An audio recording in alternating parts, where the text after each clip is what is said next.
Welcome to Butler Hall. This is one of the upper class dorms. It has your entrance right on Finney Quad that is accessible via your key card. It is an accessible entrance. This is an accessible dorm with accessible showers, rooms, and bathrooms in here. They do have a bike rack as well as little picnic tables directly outside for students to enjoy, not just the students who live at Butler, but also other students, as well as more tables.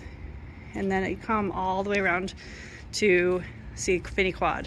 So they have a great view right of the campus that leads up to your student classrooms and the IDX and other necessities. Butler Hall is air conditioned. It does have a kitchen as well as the dorm rooms that contain the beds, dressers, desks, and a hanging rod for the closets. And then as you come into the different pods, in the basement especially, these are the smaller subsets of rooms. So they're all set up slightly differently, but most of them are doubles. They will have beds as well as desks and the dressers, windows that open very well. The shades are not super dark, but they work. And then rather than full closets, you have the hanging rods, but they work and it's just fine. Within the pods, you also have the sink to wash everything, as well as a toilet area and a shower that actually has a door that closes, which is something my son is thrilled about, with the full shower area, including place to hang your stuff, with a towel, and then the door that locks. And there is also another handicapped accessible restroom that has the toilet and hand washing station, as well as a handicapped accessible bathroom that includes a shower seat. So there are multiple options here. There is, of course, the water filling station on every floor. And then the nice thing too is that you are able to have your recycling, composting, and trash here as well. You also have your quiet study space, which has some great flexible seating and options for students to be able to study right in their dorm outside of their rooms, if that's something that they're a little bit more comfortable with. There is an elevator that takes you from the basement to the first, second, and third floors. There is also a group study room here. So honestly, this is the lighting in the group study room. It is not very bright at all, but it does have couches as well as a table and a dry erase board for students to be able to work together on their different projects that they have going on. You also have vending options. So if you don't have snacks in your room, you can go ahead and purchase them. You can use your credit or your debit card, Apple Pay and so forth will work.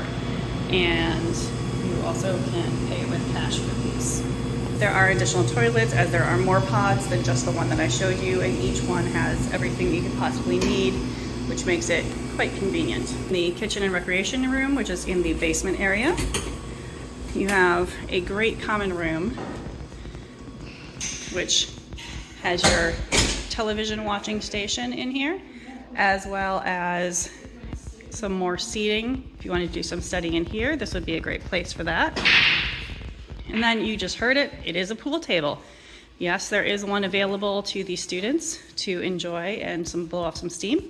And then there is actually a kitchen in here as well. The kitchen here includes a sink. There is a Keurig, but you will need to provide your own Keurig pods. They have a toaster here, as well as another smaller Keurig. There is, very conveniently, a washing machine, no, what do you call this? A dishwasher for students, as well as an oven if they want to cook something, and an electric range to be able to cook something.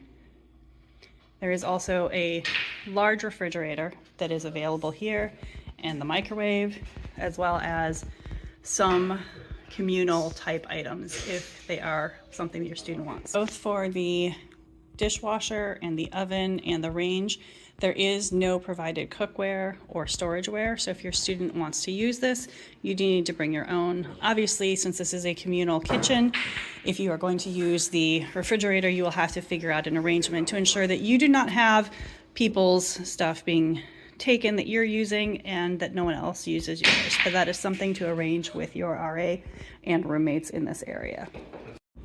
Also, just to note that each of the pods is locked.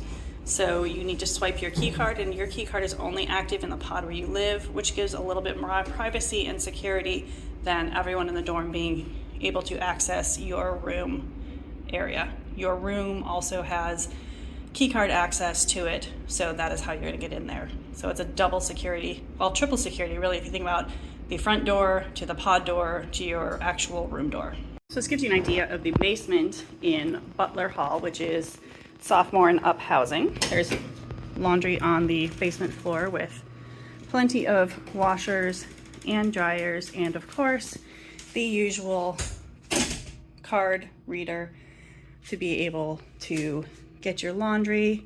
There is also a kind of folding area, including a drying rack here and a laundry sink if there's something that you need to soak or even do a little bit of washing within there.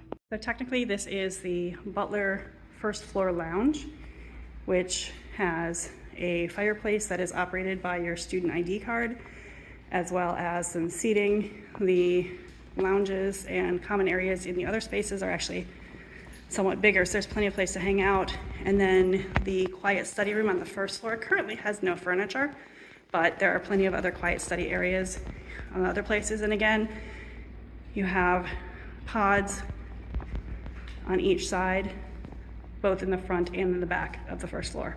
The other floors also have the same kind of quiet study space here, although it's smaller than what is in the basement. The first floor space, by the way, is empty and does not have furniture in it currently. The same kind of pods that go from one side to the other and have that same amount of information, as well as, again, you've got your garbage, recycling, composting, and your water filling station. This is the common living area that's on the other side. That also has some seating areas for kids to hang out in if they want to chat or do whatever that is. Which looks out onto Finney Quad. And you have the same types of setups with showers and toilet areas and sinks to wash your hands as you did in the basement. So each one of these pods has the private areas for showering and bathing. To give you an idea of the layout, you come either from the steps or from the elevator. You have the common area with quads to one side and the other, and then on the flip side you have the quiet study area as well as pods of rooms to both the left and to the right here as well. Again, each one has showers and toilets for each of the areas. So there's plenty for kids. These floors do not have the large common room that the basement does, nor does it have the laundry. Those are shared for the dorm on just the basement. Third floor has much of the same setup with the stairs that you come up, as well as the elevators that leads into a slightly smaller common area, but again, some fun seating for the kids to hang out in, as well as pods down each one of the hallways with, again, the bathrooms, the showers, the toilets, and so forth. And then again, on the opposite side, having the quiet study area for students to come and get some of their studying done, with pods on one side and on the other side with the same type of bathroom, shower, setup, etc. And then again, they have the drinking fountain with the water filling station, trash, recycling, and composting, which is nice that the kids are able to take care of all of this right in one place. And this is Butler Hall.